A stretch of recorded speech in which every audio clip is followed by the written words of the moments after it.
আসসালামু আলাইকুম। এখন শুনবেন সংবাদ শিরোনাম। ঐতিহাসিক জুলাই শহীদ দিবস ঘিরে নানা আনুষ্ঠানিকতা, রায়েরবাজার গণকবর ও রংপুরে শ্রদ্ধা নিবেদন। আবু সাঈদের আত্মত্যাগী মোড় ঘুরিয়েছিল গণঅভ্যুত্থান। হাসিনা ফিরতে চান দেশে, সরকারও চায় ফেরাতে, সচিবালয়ে বললেন স্বরাষ্ট্রমন্ত্রী। আইনানুগ বিষয়টি দেখবে ভারত। অভিযান 2026-এর উদ্বোধন করলেন সেনাপ্রধান জেনারেল ওয়াকারুজ্জামান। বনায়নে এবছর 11 লাখ গাছ। ব্যবসা বাণিজ্যে বাংলাদেশকে লেভেল প্লেইং ফিল্ড হিসেবে নিশ্চিতের তাগিদ ফরাসি রাষ্ট্রদূতের। ঢাকার উন্নয়ন অংশীদার হতে চায় প্যারিস।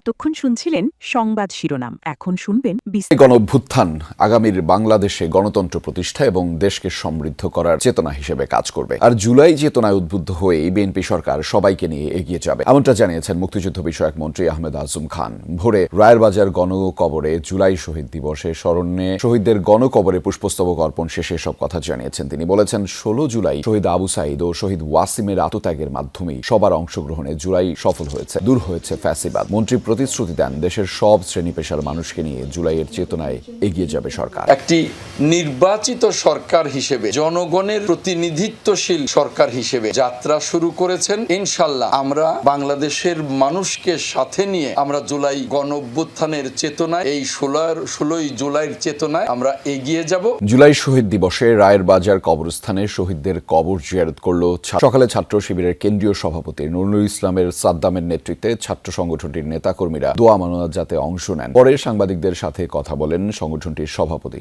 জুলাই হত্যাযজ্ঞের সাথে জড়িতদের দৃশ্যমান বিচার না হওয়ায় ক্ষোভ জানিয়েছেন তিনি। সরকারের কাছে অতি দ্রুত বিচার নিষ্পত্তি এবং সাজা কার্যকরের দাবিও জানিয়েছেন তিনি। বিশেষ করে কারাগারে থাকা আসামিদের রায় ঘোষণা ও বাস্তবায়ন চান শিবির সভাপতি। বলেন, জুলাই শহীদ দিবস স্মরণে মাসব্যাপী কর্মসূচি পালন করবে। তাদের এখনো পর্যন্ত রায় আমরা দৃশ্যমান দেখতে পাই নাই, অর্থাৎ যারা নাই পালিয়ে চলে গিয়েছে এমন কিছু স্পেসিফিক রায়গুলো শুধুমাত্র সরকার দেওয়ার চেষ্টা করেছে, অর্থাৎ যাদের রায়গুলো কার্যত কার্যকর করা সম্ভব না, এগুলো জাতির সামনে একটা প্রতারণার সামিল, প্রতারণা করা হচ্ছে। সরকারি ও বিরোধী দল মিলে গণতন্ত্রকে প্রাতিষ্ঠানিক রূপ দেওয়ার পাশাপাশি জুলাই সনদ বাস্তবায়ন করা হবে, এমনটা জানিয়েছেন মুক্তিযুদ্ধ বিষয়ক মন্ত্রী আহমেদ আজম খান। সকালে রংপুর নগরীর 36 জুলাই চত্বরে ফুল দিয়ে শ্রদ্ধা জানান মন্ত্রী। বলেন, প্রধানমন্ত্রীর নেতৃত্বে জুলাই চেতনার মাধ্যমে বাংলাদেশ বিনির্মাণ করা হবে। বিরোধী দল জুলাই সনদ নিয়ে যে বক্তব্য দিচ্ছে তা রাজনৈতিক বলেও মন্তব্য করেন তিনি। বলেন, বিরোধীদের সাথেই নিয়েই জুলাই সনদ বাস্তবায়ন করা হবে। পরে শহীদ আবু সাঈদ চত্বরে প্রস্তাবিত মনুমেন্টের অস্থায়ী প্রতিকৃতিতে ফুলেল শ্রদ্ধা জানান। হাসিনা দেশে ফিরে আসতে চান, সরকারও তাকে ফিরিয়ে আনতে চায়। স্বদেশের প্রত্যাবর্তনের কথা বারবারই বলছেন, কিন্তু আমরা আইনানুগেরও চাই। সেটা কিভাবে হবে তা ভারত সরকার দেখবে, এমনটাই জানিয়েছেন স্বরাষ্ট্রমন্ত্রী সালাউদ্দিন আহমদ। সকালে সচিবালয়ে এক ব্রিফিং এ এসব কথা বলেছেন স্বরাষ্ট্রমন্ত্রী। প্রশাসনিক আদেশে কোনো রাজনৈতিক দলকে নিষিদ্ধ করতে চায় না সরকার, জানিয়েছেন তিনি। বলেছেন, ট্রাইব্যুনালের বিচারে যে রায় আসবে সে হিসেবেই আওয়ামী লীগের বিষয়ে সিদ্ধান্ত নেওয়া হবে। শিক্ষার্থীদের সাম্প্রতিক আন্দোলন প্রসঙ্গে তিনি বলেন, শিক্ষামন্ত্রী এই ঘটনায় দুঃখ প্রকাশ করেছেন, ফলে বিষয়টি নিয়ে নতুন করে কিছু বলার নেই। তার অভিযোগ, অন্তর্বর্তীকালীন সময়ে যারা আন্দোলন নিয়ন্ত্রণে ব্যর্থ হয়েছিল তাদের একাংশ এখনো অতি উৎসাহী। পরিচয় গোপন রেখে পরিস্থিতি অস্থিতিশীল করার চেষ্টা করছে তারা, তবে তাদের সংখ্যা খুব বেশি নয়। সরকারও তাদের এমন গুরুত্ব দিচ্ছে না। স্বরাষ্ট্রমন্ত্রী দাবি করেন, বিভিন্ন সামাজিক যোগাযোগ মাধ্যমে পুলিশের বিরুদ্ধে অপপ্রচার চালানো হয়েছে। একই সাথে বিদেশে অবস্থানরত শীর্ষ সন্ত্রাসীদের দেশে ফিরিয়ে এনে আইনের আওতায় আনার চেষ্টা চালিয়ে যাচ্ছে সরকার। ভারতে আছে 3 জন, আবুধাবি মানে ইউএইতে আছে 4 জন। আমরা দেশে ফিরিয়ে নিয়ে আসার জন্য আমাদের যা কিছু করণীয় আইনানুগভাবে কিছু আমরা সম্পন্ন করেছি, যে এক্সট্রাডিটেড হওয়ার জন্য এক্সট্রাডিশন যেটা ইউএই এর সাথে, সেগুলো আশা করি আমরা খুব অল্প সময়ের ভিতরে সাড়া পাবো।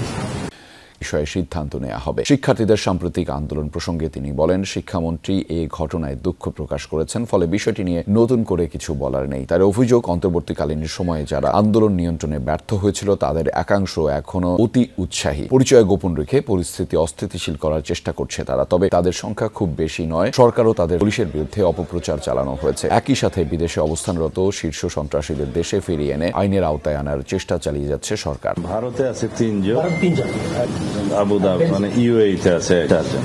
আমরা দেশে ফিরিয়ে নিয়ে আসার জন্য আমাদের যা কিছু করণীয় আইনানুগভাবে কিছু আমরা সম্পন্ন করেছি, যে এক্সট্রাডিটেড হওয়ার জন্য এক্সট্রাডিশন যেটা ইউএই এর সাথে, সেগুলো আশা করি আমরা খুব অল্প সময়ের ভিতরে সাড়া পাবো। সহ দেশের যেসব স্থানে সেনা অবস্থান রয়েছে সেসব স্থানেও বৃক্ষরোপণ করা হবে বলে জানিয়েছেন সেনাবাহিনী প্রধান জেনারেল ওয়াকারুজ্জামান। সকালে ঢাকা ক্যান্টনমেন্টের নির্ঝর এলাকায় একটি গাছ রোপণ করে বৃক্ষরোপণ অভিযান 2026-এর উদ্বোধন করে একথা জানিয়েছেন তিনি। এ সময় তিনি বলেন, বনায়ন বৃদ্ধিতে প্রতি বছরের মতো এবারও সেনাবাহিনী বিভিন্ন কর্মসূচি গ্রহণ করেছে। কেবল গাছ লাগানো নয়, পরিচর্যার মাধ্যমে গাছকে বড় করা ও দায়িত্বও সেনাবাহিনী নেয়। আরও বলেন, পরিবেশ ও জলবায়ু পরিবর্তন মোকাবেলায় সেনাবাহিনী সবসময় কাজ করে যাবে। তার এই লক্ষ্যে রোপণ করা হবে 11 লক্ষ ফলজ, বনজ ও ঔষধি গাছ। এবারের বৃক্ষরোপণ অভিযানের প্রতিপাদ্য ছিল বৃক্ষরোপণে সাজায় দেশ, সবার আগে বাংলাদেশ। তো জায়গাগুলোতে যেখানে সেনাবাহিনী আছে, সেনানিবাসগুলোতে বৃক্ষে পরিপূর্ণ থাকে। তো আপনারা শুনলেন 11,35,36,000 বৃক্ষ আমরা সারা বাংলাদেশের বিভিন্ন সেনানিবাসে, জলসিঁড়িতে আমরা রোপণ করব। এটা একটা অত্যন্ত মহৎ কাজ। এটা আমাদের পরিবেশ বান্ধব।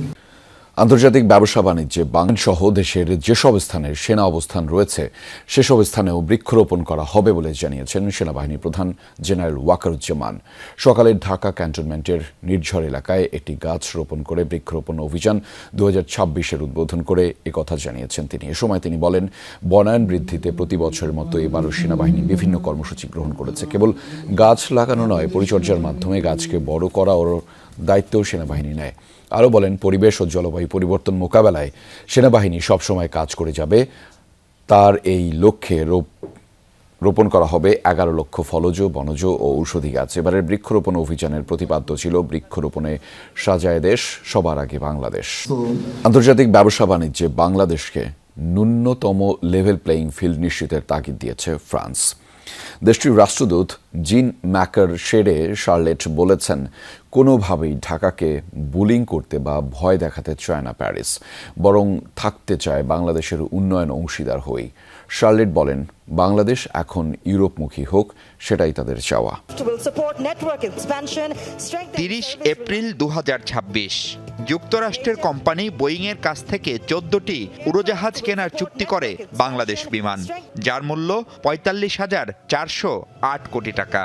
ফেব্রুয়ারিতে নির্বাচনের 3 দিন আগে দেশটির সাথে এগ্রিমেন্ট অন রেসিপ্রোকাল ট্রেড বা এআরটি সই করে অন্তর্বর্তী সরকার। এরই অংশ হিসেবে নির্বাচিত সরকারকে দায়িত্ব নেয়ার 3 মাসের মাথায় কিনতে হয় এসব বোয়িং। গেল আওয়ামী লীগ সরকারের আমলে ফ্রান্সের কোম্পানি এয়ারবাস থেকে উড়োজাহাজ কেনার আলাপ আলোচনা এগোয় অনেকটা। শেষ পর্যন্ত তা না হওয়ায় হতাশা আছে 27 দেশের জোট ইউরোপীয় ইউনিয়নের। ফরাসি রাষ্ট্রদূত বললেন, বাণিজ্যে ন্যায্যতা ও সমতা প্রতিষ্ঠার কথা। We are not going to bully, we are not going to